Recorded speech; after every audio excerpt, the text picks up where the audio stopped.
Je vais chez lui pour mater un film, a-t-elle annoncé au sujet de son meilleur ami à 23 heures.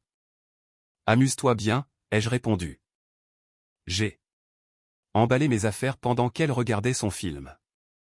Elle est rentrée à 4 heures du matin dans un appartement vide et a trouvé un mot, j'espère que le film en valait la peine. La suite s'appelle « Le déménagement ». L'odeur de l'ail et du thym flottait dans l'appartement. Un parfum que j'avais fini par associer à la sérénité. C'était un mardi, et les mardis étaient notre soirée à nous. Ce n'était pas officiel, ce n'était écrit dans aucun contrat de couple, mais c'était une règle tacite qui tenait depuis 2 ans. Après le chaos des lundis, on se retrouvait. Je cuisinais, elle choisissait le film, et on oubliait que le monde extérieur existait. J'étais en train de remuer la sauce crémeuse aux champignons pour le poulet, la radio jouant doucement en fond sonore, quand Léa est rentrée. La porte ne s'est pas ouverte avec son soupir de fatigue habituel, suivi du bruit de ses talons qu'elle retire. Elle a ouvert brusquement et est entrée comme une bourrasque, un tourbillon d'énergie qui n'avait pas sa place dans notre sanctuaire du mardi soir. « Salut toi », ai-je dit, m'approchant pour l'embrasser. Elle m'a tendu la joue, déjà occupée à scroller sur son téléphone. « Salut, ça sent bon. C'est presque prêt. Je laisse juste la sauce réduire. » Je l'observais. Elle portait encore ses vêtements de travail, un blazer cintré et un pantalon chic, mais elle avait remis du rouge à lèvres. Le rouge profond, celui qu'elle réservait d'habitude au week-end ou aux grandes occasions. Super, a-t-elle dit, sans quitter son écran des yeux. Un sourire flottait sur ses lèvres. Bonne journée. Ai-je demandé, essayant de capter son humeur. Ouais, grave. Vraiment top. Elle a enfin posé son téléphone et m'a regardé, les yeux brillants. Bastien a enfin signé ce gros contrat de marketing dont il parlait. Celui avec la marque de boissons énergisantes. C'est énorme pour lui. Oh, Bastien. Ce prénom était comme une goutte d'encre dans de l'eau claire, troublant l'atmosphère. Bastien était son meilleur ami, un titre qui semblait inoffensif il y a 1 an, mais qui avait depuis pris des bords tranchants. Il était consultant en marketing digital. En freelance, tout en spontanéité calculée et en aventure mise en scène. Sa vie, telle qu'il l'exposait sur les réseaux sociaux, était une succession de bars en rooftop, de road trips improvisés et de conversations profondes sur l'univers. Moi, j'étais dessinateur-projeteur en architecture. Mon monde se mesurait en ligne, en échelle et dans la satisfaction tranquille d'une fondation qui ne se fissurerait pas. Ces derniers temps, Léa semblait voir cela. Non pas comme une stabilité, mais comme une cage. C'est génial pour lui, ai-je dit d'une voix neutre. Je me suis tourné vers la cuisinière, remuant la sauce plus vigoureusement que nécessaire. Il fête ça ce soir, a-t-elle continué, sur un ton décontracté qui ne l'était pas du tout. Il vient de s'acheter ce système de son surround de malade. Celui qui coûte plus cher que ma voiture. Il dit que regarder un film là-dessus est une expérience religieuse. Un œuf froid a commencé à se former dans mon estomac. Je me suis concentré sur la sauce qui mijotait, le bouillonnement régulier contrastant avec le brouhaha soudain dans ma tête. On peut regarder quelque chose avec un super son ici. Ai-je proposé, désignant de la cuillère notre barre de son tout à fait correct. Acheté l'an dernier. Le film d'action que tu voulais voir est dispo en streaming. Elle a ri, un son léger et aérien qui n'atteignait pas ses yeux. Oh, Marc, ce n'est pas pareil. Là, on parle d'immersion totale. Bastien est en train de se construire une vraie salle de ciné. C'est son projet passion. Je me suis souvenu de mon propre projet passion, nous construire ce foyer. Les nuits blanches passées à monter les meubles, à peindre les murs, à fixer les étagères pour sa collection de livres. C'était notre projet. Maintenant, ce n'était plus qu'un appartement littéral et ennuyeux. Le souvenir a jailli, vif. Et douloureux. Nous, 6 mois plus tôt, peignant la chambre. Elle avait une tache de bleu sur le nez et nous avions fini par faire une bataille de peinture. S'écroulant sur la bâche de protection dans un fou rire. J'adore construire. Une vie avec toi, avait-elle dit, la tête sur ma poitrine. Ces mots semblaient appartenir à une autre personne. Alors, tu y vas, ai-je demandé, toujours. De dos. Ouais, il commande taille dans ce resto chic et on se fait une double séance. Ça va sûrement durer toute la nuit. Elle a dit cela avec une excitation que je n'avais pas suscitée depuis des mois. Je me suis enfin retourné. L'horloge du micro-ondes affichait 22h45. Il est presque 11h, un mardi, Léa. Tu as une réunion de direction à 9h demain matin. Son visage s'est durci. L'excitation a disparu, remplacée par un masque familier d'exaspération. Ne sois pas un tel rabat-joie. C'est juste un film. Bastien sait s'amuser. Il vit l'instant présent. Contrairement à toi, toujours inquiet pour les horaires et le lendemain. Les mots ont frappé comme une série de petites entailles précises. Rabat-joie. Vit l'instant présent. Contrairement à toi. Ce n'était pas nouveau, mais le contexte leur donnait une acuité brutale. Elle choisissait un film avec lui plutôt que notre soirée. Plutôt que son sommeil, plutôt que moi. Et elle présentait mon inquiétude comme un défaut de caractère. Je l'ai regardé, sa mâchoire contractée, son pied tapant d'impatience. J'ai vu la petite amie que j'avais aimée, celle avec qui j'avais prévu un avenir, s'effacer derrière une étrangère qui privilégiait l'immersion à l'intimité. Le nœud froid dans mon estomac a fondu, remplacé par une certitude claire et glaçante. Il ne s'agissait pas d'un film. C'était la scène finale d'une pièce dont je n'avais pas réalisé qu'elle se terminait. Le silence dans la cuisine était pesant, brisé seulement par le bouillonnement frénétique de la sauce. J'ai tendu le bras et j'ai éteint le feu. Le calme soudain était assourdissant. Tous les arguments que j'aurais pu avancer ont défilé dans ma tête. Je t'ai fait à dîner. C'est notre soirée. C'est un manque de respect. Ce n'est pas qu'un ami et tu le sais. J'aurais pu crier. J'aurais pu supplier. J'aurais pu énumérer chaque fois où Bastien avait coïncidemment eu besoin d'elle alors que nous avions des projets.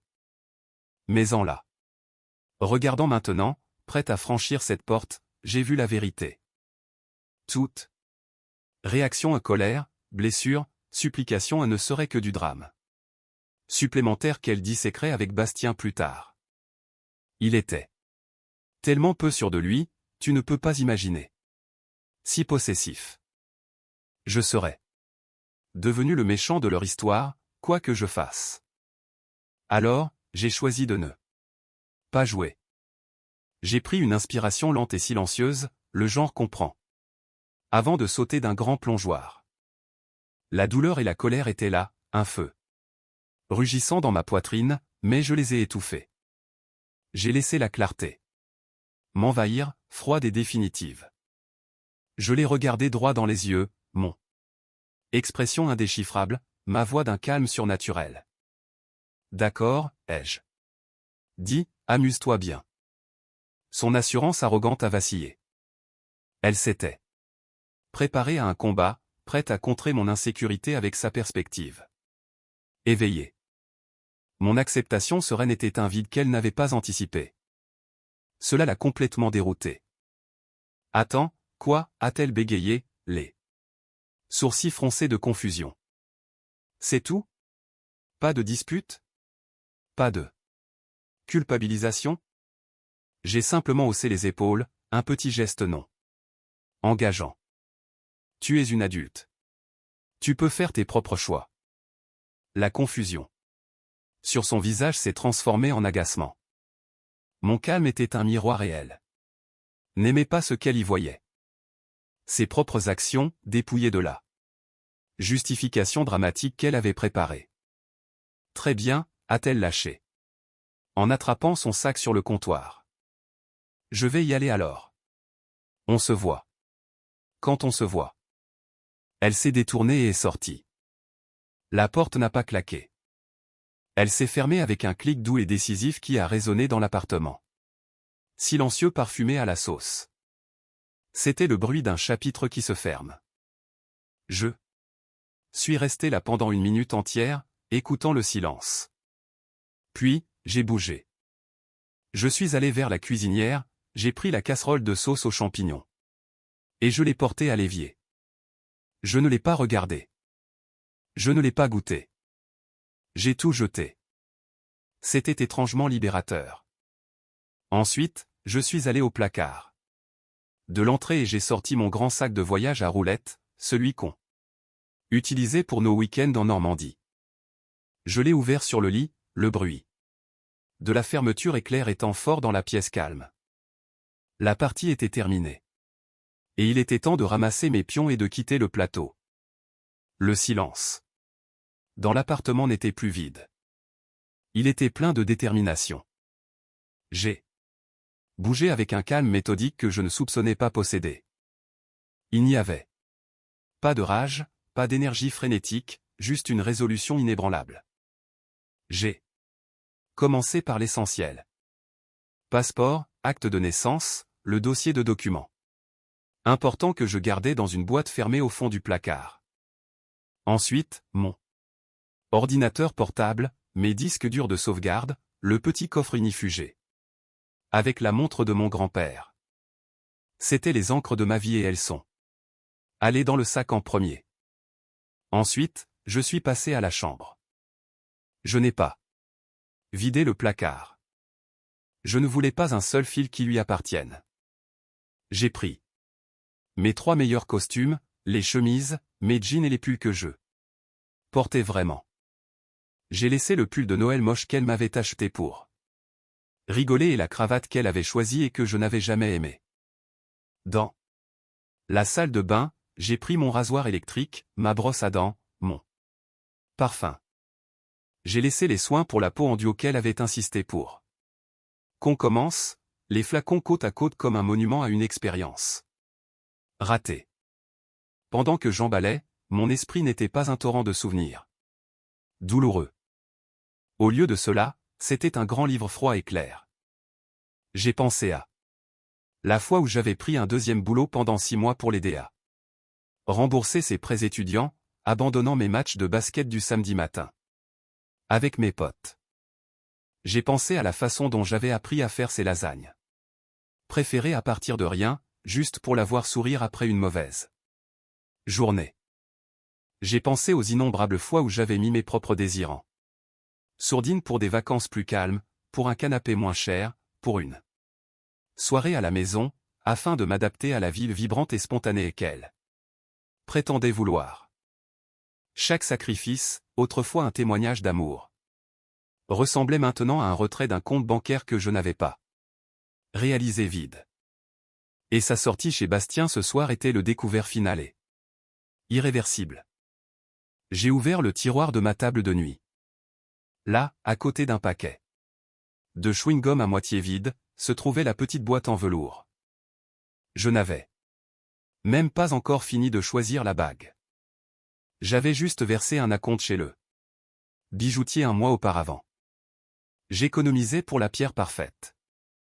J'ai regardé la boîte pendant un long moment, puis je l'ai prise. Ce n'était plus un symbole d'amour. C'était le reçu de mon propre aveuglement. Je l'ai placé soigneusement dans le sac de voyage. Je la rapporterai demain pour récupérer mon argent. La dernière chose que j'ai prise venait du salon. Une photo encadrée de mes parents et moi lors de ma remise de diplôme. C'était la seule photo personnelle que j'avais apportée dans cet espace partagé. Tout le reste était de nous deux, ou d'elle. J'ai laissé tout cela. Il m'a fallu moins d'1 heure pour charger ma voiture. 2 sacs de voyage, une valise et 2 cartons de livret. Des faits personnels. L'appartement semblait presque intact.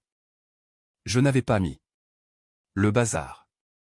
Je n'avais rien pris qui soit à elle ou à nous. Je m'effaçais proprement et complètement. Je me suis tenu dans la cuisine une dernière fois. Le mot.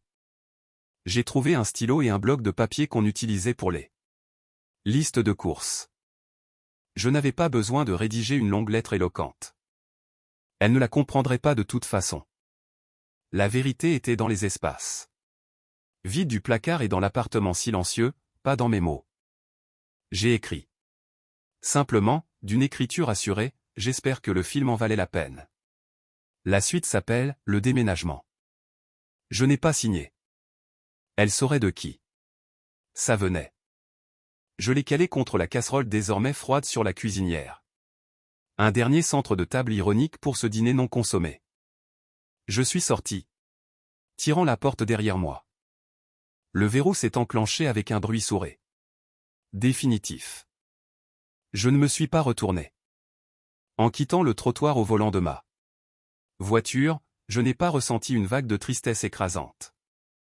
Je me sentais léger, libéré.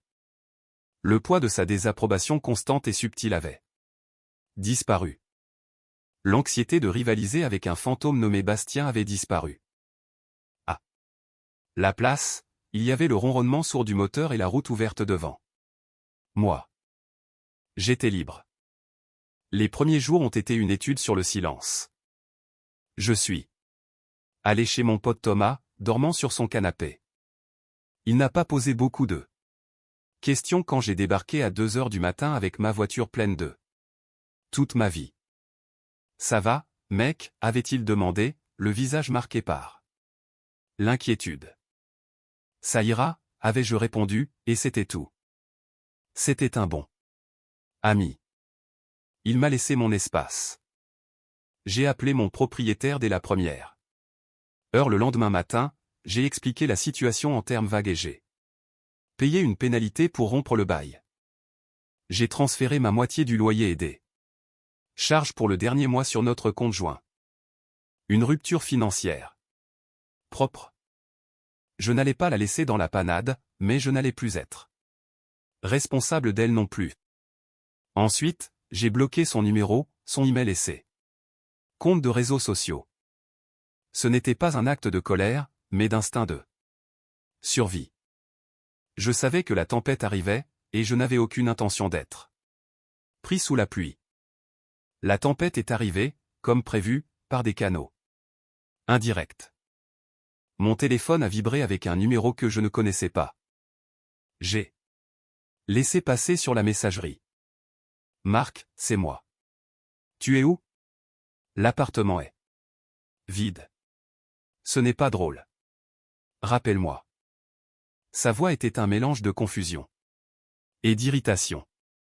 J'ai effacé le message. 1 heure plus tard, un autre numéro. Inconnu. Celui-ci était plus sec. Ok, j'ai compris. Tu es fâché. Tu veux marquer le coup. Très bien. C'est fait. Maintenant, tu peux m'appeler pour con. Se comporte comme des adultes? Bastien dit que c'est vraiment immature, au passage. J'ai failli sourire. Bien sûr que Bastien avait un avis. J'ai effacé celui-là aussi. Les rapports ont commencé à arriver via Thomas, qui faisait toujours partie des mêmes cercles sociaux. Alors, j'ai eu des nouvelles. De Mike, a dit Thomas prudemment en mangeant une pizza ce soir-là. Il dit que Léa harcèle le groupe WhatsApp. Elle raconte que tu as fait une dépression nerveuse et que tu as juste disparu. Que tu es vraiment instable. J'ai pris une part de pizza. D'accord. Elle dit aux gens que tu l'as abandonné. Parce que tu étais jaloux de son ami. Elle joue les victimes, à fond. J'ai haussé les épaules. Laisse-la faire. Le vrai karma a commencé une semaine plus tard. Thomas, qui avait été ma source d'informations silencieuse, est entré dans le salon avec un air de satisfaction sombre sur le visage. Alors, la situation avec Bastien, ça se gâte. J'ai levé les yeux de mon ordinateur. Ah. Bon. Mike les a vus dans un bar hier soir. Il a dit que c'était tendu. Apparemment, l'enthousiasme de Bastien pour les nuits blanches ne s'étend pas. Jusqu'à devenir un petit ami sérieux. Léa pleurait, et Bastien regardait son téléphone, s'ennuyant à mourir. Mike l'a entendu dire « Écoute Léa, je ne cherche rien de sérieux. Je pensais qu'on s'amusait, c'est tout. Je n'ai rien ressenti. Pas de jubilation, pas de sentiment de revanche. C'était juste une issue inévitable, comme un scénario que j'avais déjà lu. » Ensuite, a continué. Thomas en se penchant en avant, ça s'améliore encore. Tu te souviens du gros contrat de boisson énergisante dont elle était si fière? J'ai acquiescé. Il s'avère que Bastien a massivement exagéré son rôle. Il était juste consultant junior sur une toute petite partie de la campagne. Le client a découvert qu'il utilisait leur nom pour draguer des nanas et a viré sa boîte. Le mec est un imposteur total. Il va probablement devoir retourner vivre chez ses parents. Ainsi, le château de cartes pour lequel elle m'avait quitté s'écroulait, et la marée montait.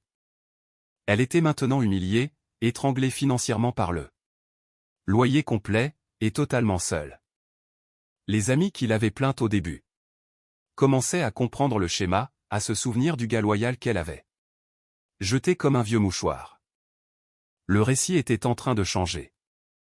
Je m'en fichais. Je cherchais déjà des appartements en ligne. Un petit 2 pièces avec une belle lumière orientée plein nord. Un endroit juste pour moi. Le silence. Là-bas ne serait pas un vide, ce serait la paix. Et c'était une paix que j'avais méritée. Le silence que j'avais construit autour de moi est devenu ma forteresse.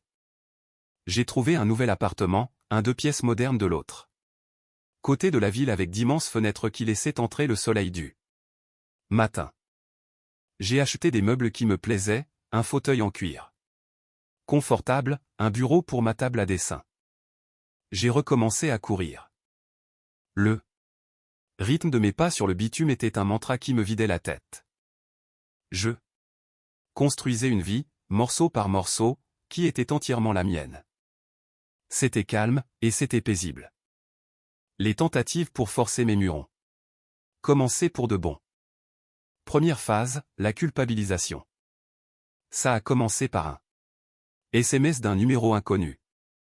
J'avais un pressentiment, alors je l'ai enregistré sous ne pas répondre. Marc, c'est Léa. Je sais que tu reçois ces messages. On a partagé une vie pendant 2 ans. Est-ce que je ne mérite pas au moins une conversation? Tu ne peux pas juste disparaître comme ça comme après un mauvais rendez-vous Tinder. C'est cruel. J'ai lu le message, le visage inexpressif. Cruel.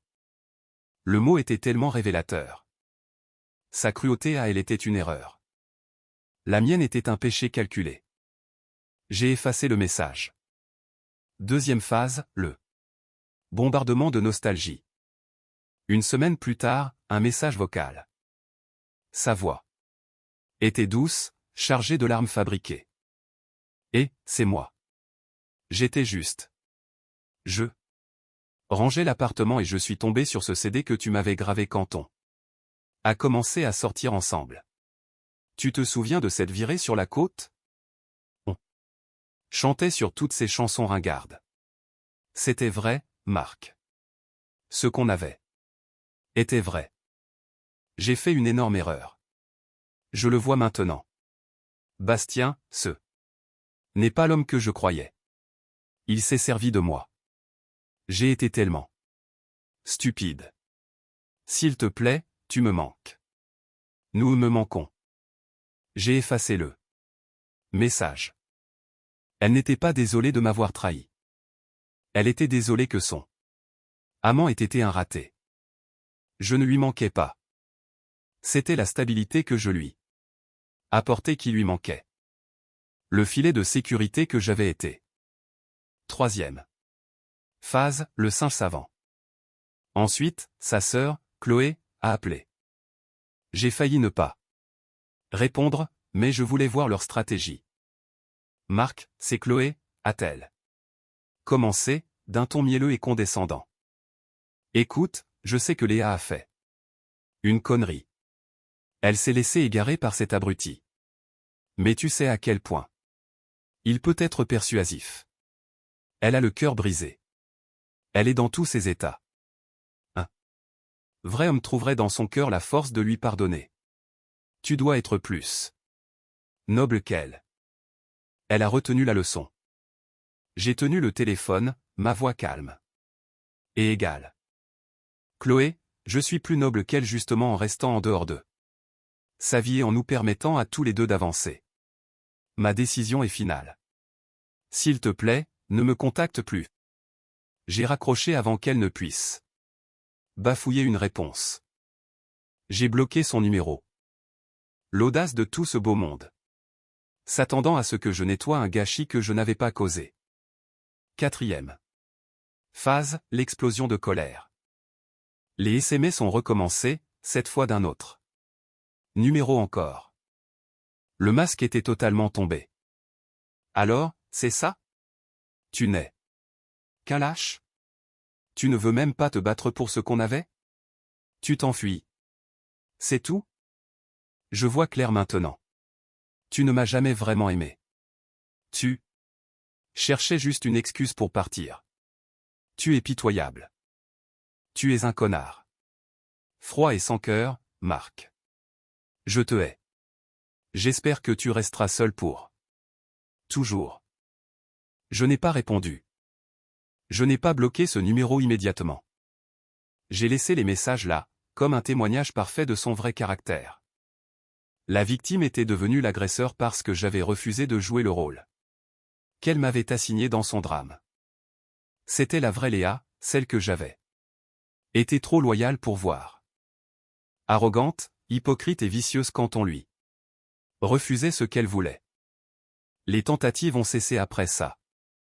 Le silence est revenu. C'était fini, du moins c'est ce que je pensais. 3 mois jour pour jour après mon départ, je rentrais chez moi après une séance tardive à la salle de sport.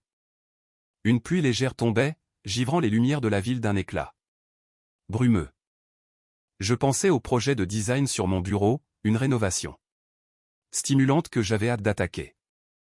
Ma vie avait un nouveau centre de gravité, et il était stable. Alors que j'approchais de mon immeuble, une silhouette s'est détachée des ombres près de l'entrée. Mes pas n'ont pas faibli. Mais ma garde est montée d'un cran.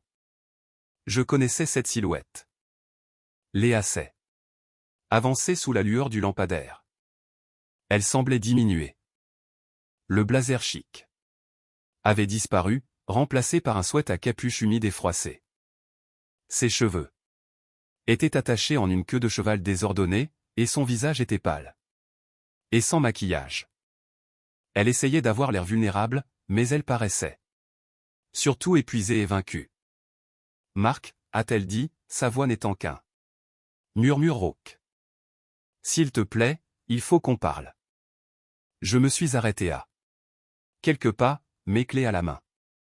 Je ne l'ai pas invitée à monter. Je n'ai même pas souri. J'ai juste attendu. Je comprends maintenant, a-t-elle lâché précipitamment, les mots se bousculant. Tout. J'ai été aveugle. J'ai été idiote. J'ai jeté la meilleure chose qui me soit jamais arrivée pour un fantasme. Bastien n'était qu'un mensonge. Tout ce qu'il promettait était faux. Il est parti. Mes amis, ils ne comprennent pas. Je suis tellement seul. Elle a croisé les bras autour d'elle, frissonnant sous la pluie fine. Elle attendait que je lui propose ma veste, que je l'invite à entrer pour s'abriter, que je sois le protecteur que j'avais toujours été. Je suis resté immobile. Le silence s'est étiré, devenant pesant et inconfortable pour elle. Je suis désolé. A-t-elle supplié, de vraies larmes se mélangeant maintenant à la pluie sur ses joues. Je suis tellement, tellement désolé. Je t'aime. Je n'ai jamais arrêté. Est-ce qu'on peut juste recommencer à zéro? Un café. C'est tout ce que je demande. C'était le moment. C'était l'aboutissement de toute cette dignité. Tranquille, de cette colère contenue, de cette reconstruction acharnée. Je l'ai regardé, debout sous la pluie, monument de ses propres mauvais choix, et je n'ai ressenti rien d'autre qu'une lointaine pitié presque académique. Elle n'était plus une personne dans ma vie. Elle était une leçon que j'avais apprise. Ma voix, quand j'ai enfin parlé, était calme. Elle n'était pas froide. Elle n'était pas colérique. Elle était définitive. C'était la voix d'un homme fermant un dossier commercial qui n'était plus rentable. Léa, ai-je dit? Ce chapitre de ma vie est fermé. J'ai tourné la page. Elle a secoué la tête. Un mouvement frénétique et désespéré. Non, ne dis pas ça. On peut le réécrire. On peut. Je suis heureuse maintenant. J'ai continué, mon ton plat et ferme. Lui coupant la parole. Ma vie est paisible. C'est la mienne. Et toi? J'ai marqué une pause, non pas pour l'effet dramatique, mais pour trouver le mot le plus juste. Toi, tu es une perturbation de cette paix. Une distraction que je n'ai aucun intérêt à entretenir. Son visage s'est décomposé. Tu n'as donc plus aucune considération pour moi. C'était une question d'enfant, une ultime et faible ruse. J'ai de la considération pour ma paix, ai-je répété, en faisant mon mantra. Et tu es une menace pour elle. Notre relation est terminée. Elle l'est depuis des mois. Tu dois l'accepter et continuer ta route. Parce que moi, je l'ai déjà fait. J'ai vu la dernière lueur d'espoir s'éteindre dans ses yeux. Elle avait jeté toutes les armes de son arsenal. Culpabilité, nostalgie, colère, pitié et j'avais simplement refusé d'être blessé. Son pouvoir sur moi avait disparu. Elle n'était plus qu'une femme debout sous la pluie, et j'étais un homme qui avait besoin de rentrer prendre une douche. Alors, c'est tout, a-t-elle chuchoté, le combat l'ayant quitté, ne laissant qu'une coquille vide. C'est tout, ai-je dit, d'une voix douce mais absolue. Adieu, Léa. Je me suis détourné, j'ai glissé ma clé dans la serrure. Et je suis entré dans le hall chaud et sec. Je ne me suis pas retourné. Je n'ai entendu aucun sanglot, aucun cri, aucun son venant de l'autre côté de la porte. Juste le léger crépitement de la pluie. J'ai pris l'ascenseur jusqu'à mon étage. J'ai pris une douche. Je me suis fait un thé. Je me suis assis dans mon fauteuil en cuir et j'ai regardé la ville scintillante à travers la fenêtre zébrée par la pluie. Le silence était profond, et il était à moi. Elle n'était plus qu'un fantôme, et j'étais enfin, complètement libre. La suite de ma vie ne parlait pas de sa chute. Elle parlait de mon ascension, et elle ne faisait que commencer. Merci d'avoir regardé. Assurez-vous de vous abonner à la chaîne et de cliquer sur le bouton j'aime. Que pensez-vous de cette histoire? Partagez votre avis dans les commentaires.